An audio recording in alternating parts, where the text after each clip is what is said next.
नमस्कार, स्वागत है आप सभी का क्रिप्टो लाइव में।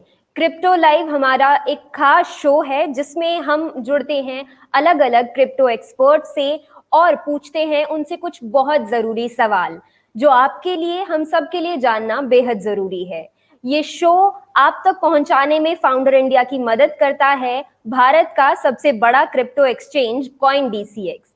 आज के इस एपिसोड में जुड़ने जा रहे हैं हम हमारी एक्सपर्ट पूनम सिंह जी से, जो कि स्टॉक मार्केट और क्रिप्टो की रिसर्चर हैं, ट्रेडर हैं, एक्सपर्ट हैं। जुड़ेंगे उनसे और पूछेंगे कुछ बहुत जरूरी सवाल। पूनम जी फाइनेंशियल लिटरेसी को प्रमोट करने के लिए अपना खुद का एक प्लेटफॉर्म पैसा रोज बिल्ड करने में अभी लगी हुई हैं, ताकि ज्यादा से ज्यादा लोगों को जागरूक कर पाएं, उन तक फाइनेंशियल लिटरेसी से जुड़ी सभी जरूरी जानकारी पहुंचा पाएं। अगर आप उनसे जुड़ना चाहते हैं तो आप उनके यूट्यूब चैनल और टेलीग्राम चैनल के साथ उनसे जुड़ सकते हैं, अपने सवाल पूछ सकते हैं। पूनम मैम, बहुत स्वागत है आपका आज के शो में। Thank you so much Shivani. Good morning, how are you? Good morning ma'am, मैं बहुत अच्छी हूँ और उम्मीद करती हूँ कि आप भी बहुत अच्छे होंगे। Yes, thank you. चलिए मैम, मेरा पहला और सबसे बेसिक सवाल जो अमूमन हम जानना चाहते हैं कि जिस तरीके से स्टॉक मार्केट में हम ट्रेडिंग करते हैं और इंट्राडे करके हम एक दिन में ही पैसे कमा लेते हैं, अच्छा खासा मुनाफा जो है हम बना लेते हैं, तो क्रिप्टो में क्या हम ऐसा कर सकते हैं? क्रिप्टो में इन्वेस्टमेंट और ट्रेडिंग में कितना फर्क है? स्टॉक मार्केट से कितना जुड़ा हुआ है? कितना सिमिलैरिटीज है इन दोनों चीजों में? इसके बारे में आप हमें क्या बताएंगे? So basically trading, as you know, कि जो स्टॉक मार्केट में जिस तरीके से ट्रेडिंग की जाती है, क्रिप्टो मार्केट में भी आप उसी तरीके से ट्रेडिंग कर सकते हैं। बस फर्क ये रहता है ट्रेडिंग में इन दोनों मार्केट्स में कि वॉलेटिलिटी क्रिप्टो मार्केट में बहुत ज्यादा रहती है। On a day to day basis जब हम स्टॉक मार्केट में देखते हैं, कोई भी स्टॉक 0.5 से लेके 2.5 एंड इन मतलब एक्सट्रीम केसेस 5% या उससे भी ज्यादा ग्रोथ हो जाता है। But in crypto market 30-40% is also normal. 30-40% growth and I mean जो 30% ऊपर भी जा सकता है स्टॉक क्रिप्टो का token, I would say, and 30-40% नीचे भी जा सकता है। सो वॉलेटिलिटी ट्रेडिंग में बहुत ज्यादा है क्रिप्टो में, एंड इसी वजह से उसको एक ल्यूक्रेटिव ऑप्शन बनाती है ट्रेडिंग के लिए, बिकॉज जहां जितनी ज्यादा वॉलेटिलिटी रहती है आप उतना ज्यादा प्रॉफिट कमा सकते हैं। बाकी इन्वेस्टमेंट में इन स्टॉक मार्केट, आप जिस तरीके से कंपनीज को स्टडी करते हैं, यू नीड टू आइडेंटिफाई कि कहाँ पर ग्रोथ पोटेंशियल है। But crypto as a whole industry ही अभी ग्रो कर रही है, तो इन्वेस्टमेंट के लिए क्रिप्टो इंडस्ट्री इसलिए बहुत ज्यादा अच्छा ऑप्शन हो जाता है, क्योंकि अभी तो वो ग्रोथ फेज में है। अभी जहाँ इंडस्ट्री का ही बिगनिंग है, तो आप कम से कम कितना भी पैसा डालेंगे, but ultimately there are chances of being in positive only at the end of your investment period, जो 3-4 साल के लिए जो भी आप इन्वेस्टमेंट करें। मैम, अभी क्रिप्टो जो है बहुत ज्यादा चर्चा में है और हर इंसान ने ये शब्द एक ना एक बार तो सुन ही लिया होगा। क्रिप्टो करेंसी जैसी कोई चीज एग्जिस्ट करती है, हम सब जानते हैं। तो ऐसे में बहुत से लोग हैं जो इसको बिल्कुल नहीं जानते हैं, इस इंडस्ट्री को, ये कैसे काम करती है, इसका जो बैकएंड पे काम है वो किस तरीके से चलता है, कुछ जानने न जानने के बावजूद भी उसमें इन्वेस्ट कर देते हैं, सिर्फ इसलिए क्योंकि ये बहुत ज्यादा हाइप में है। ऐसे में ये कितना सही या गलत होगा कि हम क्रिप्टो में बिल्कुल भी इन्वेस्ट ना करें? देखिए क्या होता है, जब कोई भी इंडस्ट्री नई होती है, ऑब्वियसली लोगों को नहीं पता होता है। So first of all I would say कि आप अपना जो भी टाइम और मनी है, थोड़ा बहुत अपना नॉलेज इंक्रीज करने में इन्वेस्ट करें। पहले आप ट्राई टू अंडरस्टैंड कि किस तरीके से ये इंडस्ट्री काम कर रही है। मतलब you don't have to go in the technicals, but अगर बेसिक्स पता हो तो it will help you only. And दूसरा ये है कि आपने पूछा कितना सही है इन्वेस्ट ना करना या करना, तो आई वुड से कि अगर आप लाइफ टाइम में कोई अपॉर्चुनिटी मिलती है, तो आई एम नॉट से कि आप अपना पूरा वेल्थ उसमें इन्वेस्ट कीजिए, लेकिन अगर कोई नई फील्ड या कोई इमर्जिंग इंडस्ट्री आई है which is giving promises to help you make money, तो उसमें इन्वेस्ट करना एक सेंसिबल डिसीजन होता है, बट डेफिनेटली आप उतना ही इन्वेस्ट करें जितना आप किसी नई चीज में इन्वेस्ट करते हैं। इन द सेंस, जब आप किसी चीज को ट्राई करते हैं तो आप 100 रुपए से ट्राई करते हैं। जैसे बिटकॉइन है या बाकी अल्ट कॉइन्स है, तो आई वुड से 100 रुपए, 500 रुपए या 1000 रुपए, whatever is the amount. Some people, मतलब किसी को 1 लाख से भी फर्क नहीं पड़ता है, किसी को 1000 से भी फर्क नहीं पड़ता है। तो जितना अमाउंट जो आपकी डे टू डे लाइफ को हैम्पर नहीं करेगा, जो आपके जो फाइनेंशियल रिकॉर्ड्स हैं उनको अफेक्ट नहीं करेगा नेगेटिवली, उस अमाउंट से, लाइक फॉर एग्जांपल आपको 10 लाख भी इन्वेस्ट कर सकते हैं if 10 lakh is not an important amount for you. So you can try and कोशिश कर सकते हैं कि आप benefit, like everybody wants to make money, तो क्यों नहीं एक अपॉर्चुनिटी को ऑब्जर्व किया जाए एंड कोशिश की जाए उससे कुछ कमाने की।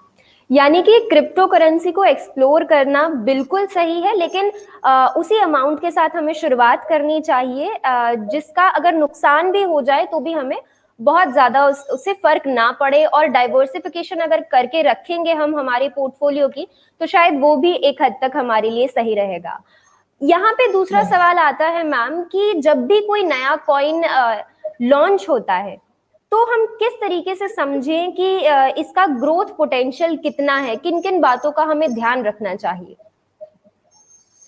सो व्हेनेवर कोई भी जब नया टोकन मार्केट में आता है, क्रिप्टो मार्केट में, फर्स्ट ऑफ ऑल आपको ये देखना है कि जो उसका प्रमोटर है या जो फाउंडर है, like bitcoin do not have founder, there is a person name Satoshi Nakamoto, but उन्होंने अपने आप को इनविजिबल रखा है, he has not identified himself in public.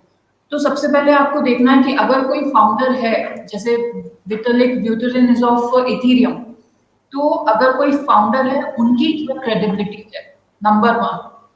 Number 2, what will be the supply of that token, क्या वो fix supply रहेगा या फिर कंटिन्यूस सप्लाई रहेगा। अगर फिक्स सप्लाई है तो there is some sort of good thing, मतलब अगर सप्लाई लिमिटेड रहता है तो उस टोकन के प्राइस डिक्रीज होने के चांसेस कम हो जाते हैं, इन्फ्लेशनरी नहीं होता है।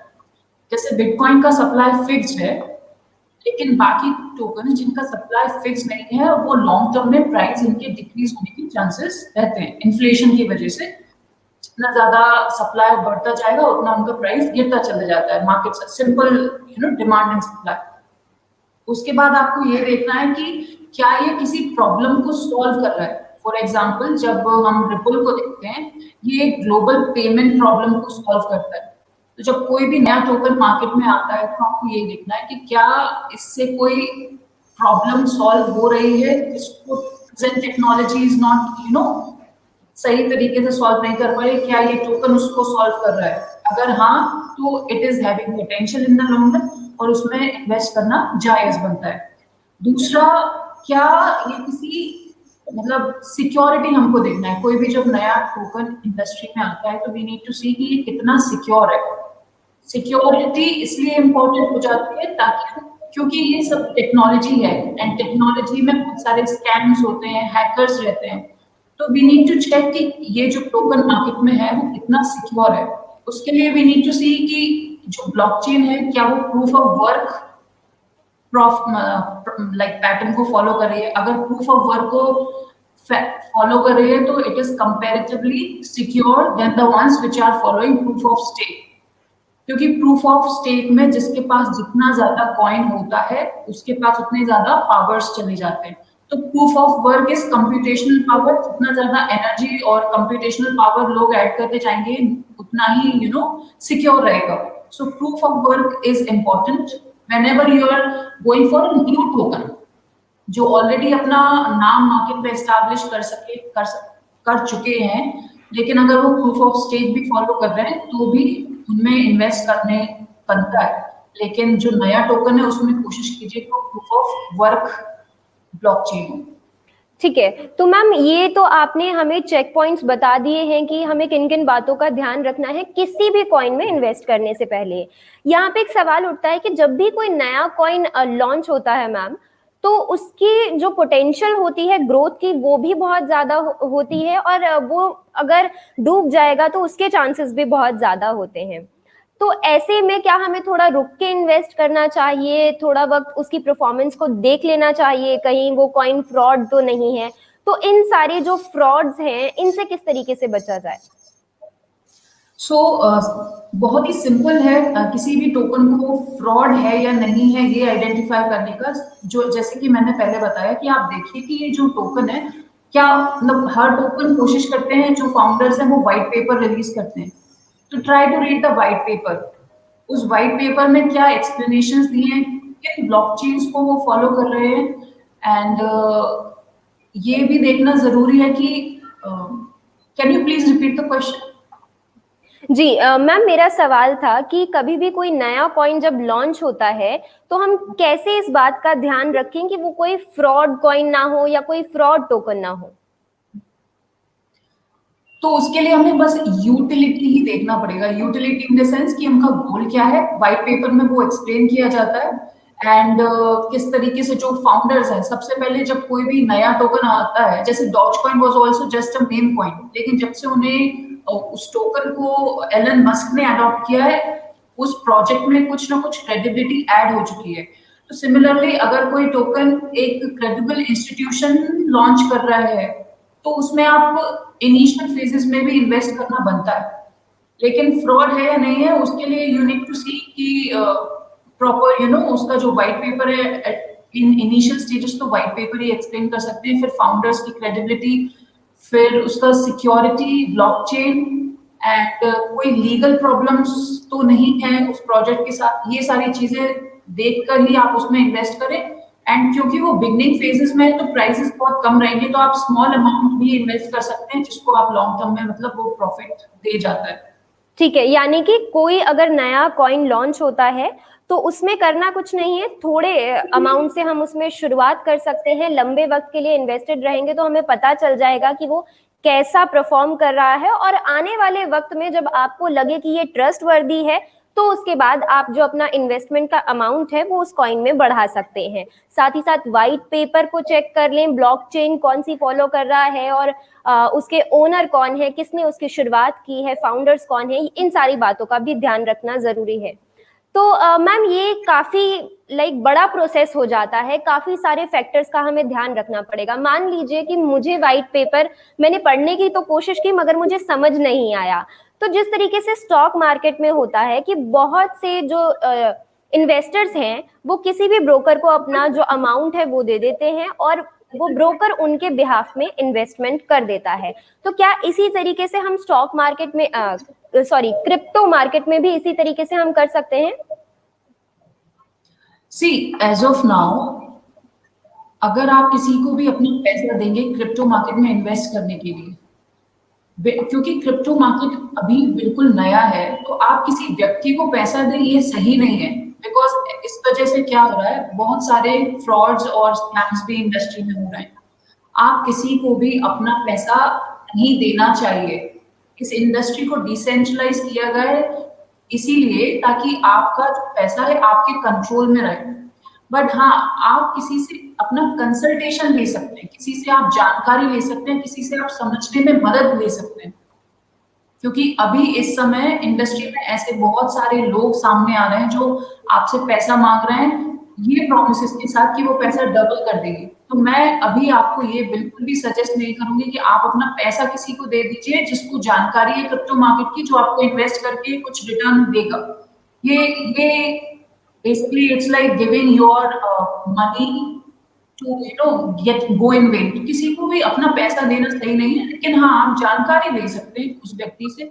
इवन जो आपके प्राइवेट भी होते हैं, जब आप कोई भी टोकन को खरीद के अपने वॉलेट में रखते हैं तो वो जो प्राइवेट कीज है, वो प्राइवेट कीज ही आपका बेसिकली एक ताले की चाबी है जो आपको कभी भी किसी को शेयर नहीं करना चाहिए, किसी को नहीं बताना चाहिए। एंड डिसेंट्रलाइज इंडस्ट्री में आप लोकल लेवल से फंक्शन करें, क्योंकि यहाँ पर तो कोई लाइसेंस देने वाला भी नहीं है। जब इंडेक्स फंड्स आते हैं या कोई भी रिसर्च एनालिस्ट होते हैं, उनको सेबी से प्रॉपर परमिशन लेनी पड़ती है, लेकिन यहाँ डिसेंट्रलाइज इंडस्ट्री में ऐसी कोई परमिशन नहीं लेनी पड़ती है। तो only when you know the person personally, तो आप उस पर थोड़ा बहुत ट्रस्ट कर सकते हैं। अदरवाइज पैसा तो आपको किसी को देना नहीं चाहिए, लेकिन आप अपना नॉलेज बढ़ाने के लिए you can take courses, you can take consultations, या फिर आप जैसे ट्रेडिंग करते हैं तो आप ट्रेडिंग के कॉल्स ले सकते हैं on the basis of technical analysis. But ultimately पैसा आपका अपने हाथ में रहना चाहिए। ठीक है, तो यहाँ पे पूनम मैम का कहना है कि हम अपना जो पैसा है, हमारी हार्ड अर्न मनी जो है, वो किसी को भी इसी तरीके से सौंप नहीं सकते हैं कि वो हमारी तरफ से इन्वेस्टमेंट करें क्रिप्टो में। हाँ, हम कंसल्टेशन ले सकते हैं, मदद ले सकते हैं, चार्ट्स को किस तरीके से देखना है, व्हाइट पेपर को कैसे समझना है, इन सारी चीजों में मदद जरूर ली जा सकती है, लेकिन आपकी जो इन्वेस्टमेंट है उसका पूरा दारोमदार आप किसी और पर नहीं सौंप सकते हैं, तो वो बिल्कुल आपके लिए गलत हो सकता है और बहुत ज्यादा रिस्की हो सकता है। मैम, कल हमारे साथ श्रीकर प्राशर जुड़े थे, उनसे भी हमने बातचीत की, बिटकॉइन को समझने की कोशिश की। एक सवाल उनसे कल भी हमने पूछा था, आज आपसे भी पूछना चाहेंगे कि पोर्टफोलियो कितना जरूरी होता है क्रिप्टो करेंसी में। सो पोर्टफोलियो का मतलब है कि जो आपने इन्वेस्ट किया है आपका मनी, वो 3-4 टोकन्स में आपने डिवाइड कर दिया है। Portfolio means more than one project में आपने इन्वेस्ट किया है। तो ये पोर्टफोलियो मैनेज करना इम्पोर्टेंट है, ये सही है, मतलब करना चाहिए। ऐसा इसलिए करना चाहिए कि फॉर एग्जाम्पल मान लीजिए आपने सिर्फ अपना जो टोटल अमाउंट है इन्वेस्टमेंट का वो बिटकॉइन में डाल दिया, because bitcoin is already 10-12 years old, तो कंपेरेटिवली बिटकॉइन का जो ग्रोथ है यहाँ से स्लो रहेगा कंपेयर टू अदर टोकन्स।